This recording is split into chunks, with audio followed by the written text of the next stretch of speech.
Good afternoon, students. আজি class 4 আৰু আজি মই তোমালোকক পঢ়াম সিম্পল ইন্টাৰেষ্ট মানে কি সৰল সুদ। এটা সিম্পল ইন্টাৰেষ্ট মানে কি তোমালোকে জানা নাই? সৰল সুদ। সিম্পল ইন্টাৰেষ্টৰ বেসিক ফৰ্মুলাটো হৈছে এইটো SI = PRT/100। ঠিক আছে, এইটো হৈছে তাৰ বেসিক ফৰ্মুলা। মানে কি সিম্পল ইন্টারেস্ট মানে কি? সাপোজ এজন মানুহ আছিলে সেই মানুহজনে 10,000 টকা বেলেগ এজন মানুহৰ পৰা ধাৰ ল'লে। সাপোজ এইটো মানুহ A আছিলে, এই B মানুহটোৰ পৰা 10,000 টকা কি ল'লে? ডেপ্ট মানে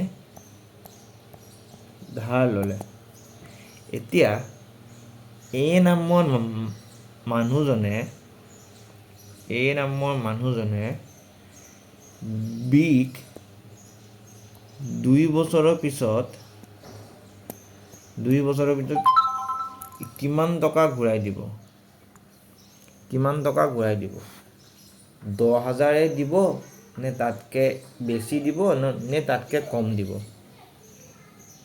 যদি 1 বছৰত 10% ইন্টাৰেস্ট লাগে, ঠিক আছে। এতিয়া চোৱা, সেইটো ৰেট অফ ইন্টাৰেস্ট বা ইন্টাৰেস্ট ৰেট মানে কি সুতৰ হাৰ। 1 বছৰত কিমান % লাগিছে? এতিয়া মানে কথাটো এনেকুৱা ধৰণৰ যে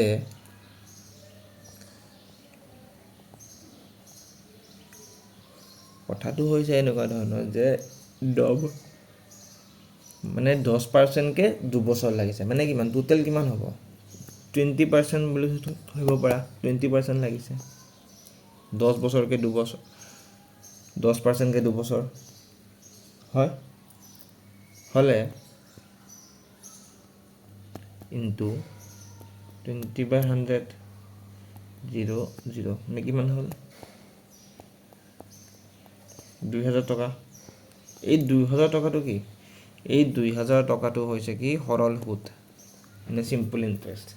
কিন্তু এই 2,000 টকাটো আকৌ বিক ঘূৰাই নিদিয়ে। বিক ঘূৰাই দিয়া পইচাটো হৈছে কিমান?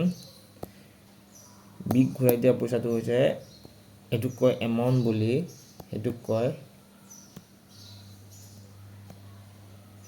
কয় তোমাৰ এমাউন্ট বুলি। এমাউন্ট = হয় সিম্পল ইন্টারেস্ট বা plus principal. Always remember that. তো কিমান হ'ব? 10,000 প্লাস 2,000 মানে কিমান দিব লাগিব? টোটেল 12,000 মানে 2,000 টকা বেছিকৈ দিব লাগিব মানুহজনক। ঠিক আছে, বুজি পাইছো? সকলোৱে বুজি পাইছে? মানে কি জানানে? এতিয়া সাপোজ আজি মানে কেনেকুৱা যে আজি কিবা এটা বস্তুৰ যিটো দাম 2 বছৰৰ পিছত সেই বস্তুটোৰ সেম দাম হৈ নাথাকে। সেইটো হয়তো ইনক্ৰিজ হ'ব বা ডিক্ৰিজ হ'ব। তো সেইটো সেম টাইপৰ কনচেপ্ট।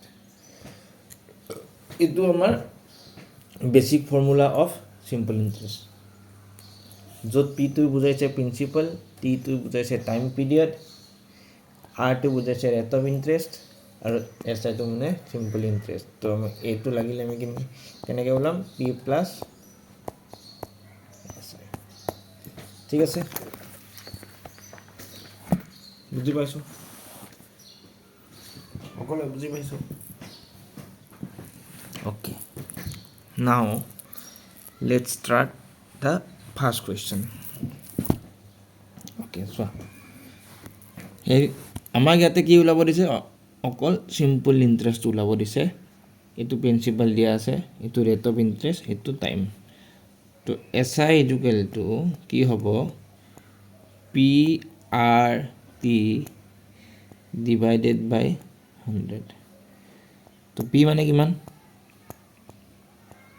5000 ইনটু আৰ মানে কিমান 5 ইনটু 2 ডিভাইডেড বাই 100 0 0 0 0 হল 5 2 10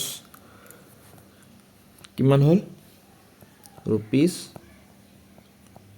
500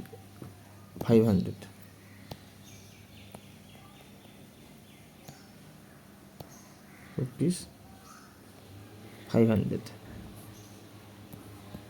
ঠিক আছে বুজি পাইছো সকলোৱে বুজি পাইছানে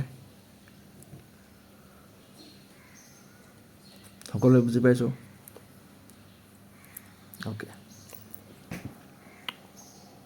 তেতিয়াহ'লে নেক্সট কুৱেশ্যনটো চোৱা কি কৈছে ফাইণ্ড দ্য চিম্পল ইণ্টাৰেষ্ট এইটো আমাক চিম্পল ইণ্টাৰেষ্টে ওলাব দিছে য'ত আমাক পিটো দিয়া আছে কিমান পিটো দিয়া আছে 1200 at the rate 3% per month হিচাপত 3% তো সুধিছে যে 12 মাহৰ কাৰণে কিমান হ'ব 3% পাৰ মান্থ হ'লে 12 মাহত কিমান হ'ব 34% ডাইৰেক্ট ওলাব পাৰি হ'ল তো আমাক লাগে কিমান চিম্পল ইণ্টাৰেষ্টটো লাগে মানে 12 36% ওলাই দিয়া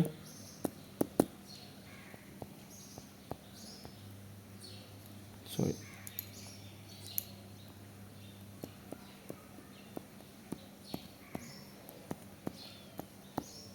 হ'ল ঠিক আছে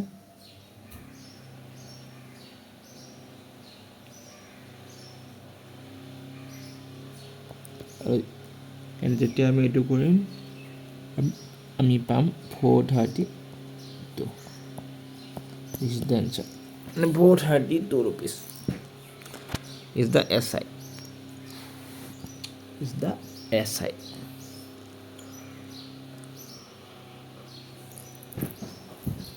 okay এই কোৱেশ্চনটো কৰিবৰ কাৰণে এটা কনসেপ্ট জানিব লাগিব সেই কনসেপ্টটো হৈছে কনসেপ্ট অফ টাইম এই কনসেপ্টটো হৈছে কি concept of time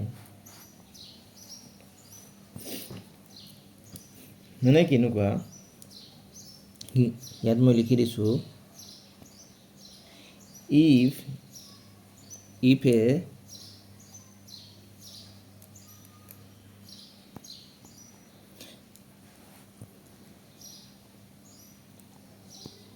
if a certain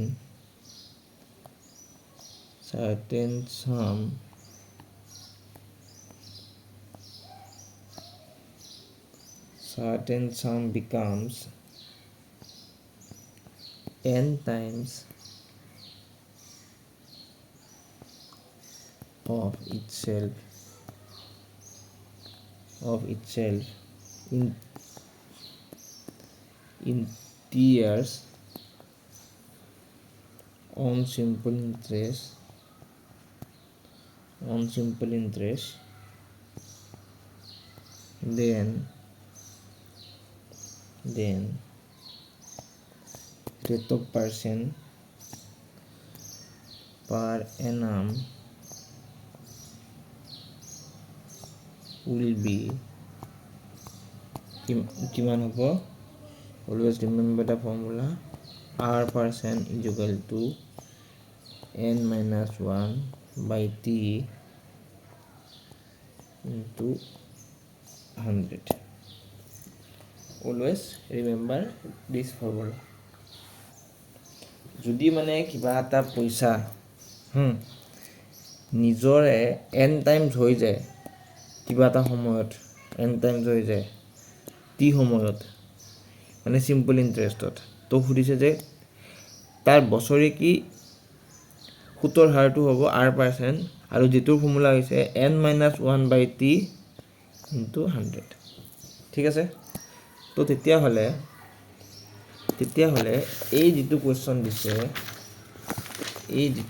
দিছে সেইটো কোৱেশ্চনৰ ফৰ্ম কি হ'ব এইটো কোৱেশ্চন কি হ'ব তো আমি লিখিব পাৰোঁ কি লিখিব পাৰোঁ r% is equal to n minus 1 t n মানে কিমান কিমান টাইমছ হ'ল কি লিখিছে ডাবল হৈছে 2 minus 1 t টো হৈছে 5 ইনটু এইটো হ'ব 1/5 হ'ল মানে কিমান হ'ব 20%। তো আৰু পাৰ্চেণ্টটো হৈছে 20%। বুজি পাইছা সকলোৱে বুজি পাইছা সকলোৱে বুজি পাইছা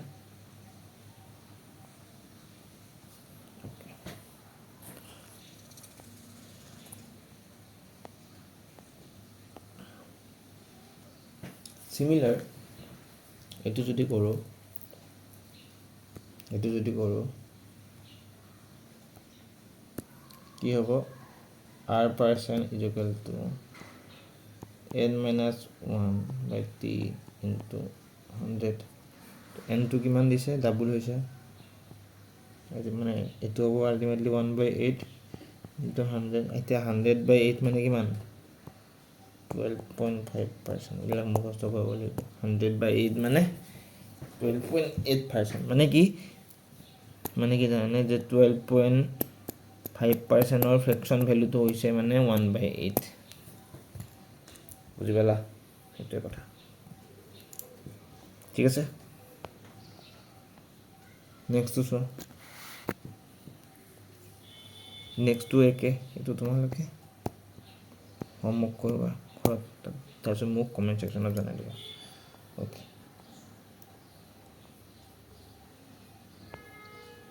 ঠিক আছে এইটো কুৱেশ্যন চোৱা এ সাম অফ মানি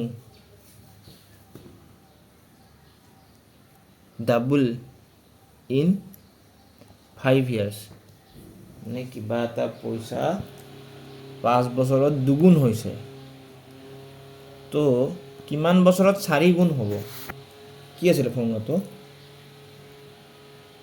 ফৰ্মুলাটো কি আছিলে n minus 1 by t1 যদি দুটা থাকে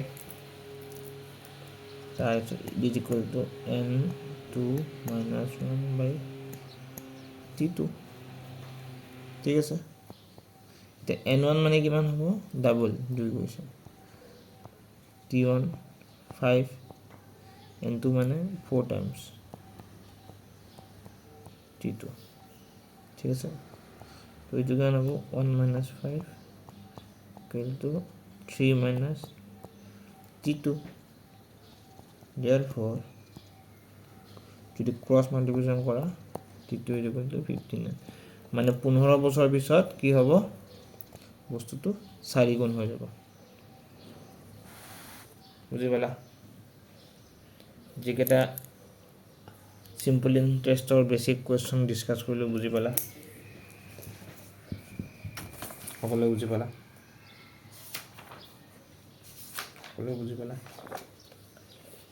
ঠিক আছে তেতিয়াহ'লে আমি নেক্সট আকৌ কাইলৈতো বিহু তো এইকেইদিন ক্লাছ নকৰোঁ এই দুদিন কালি আৰু পৰহি নেক্সট তাৰ পিছৰ দিনৰ পৰা আমি আকৌ আৰম্ভ কৰিম তো তোমালোকে বিহু এনজয় কৰা লগতে আমাৰ এটা নটিফিকেশ্যন কৰি দিওঁ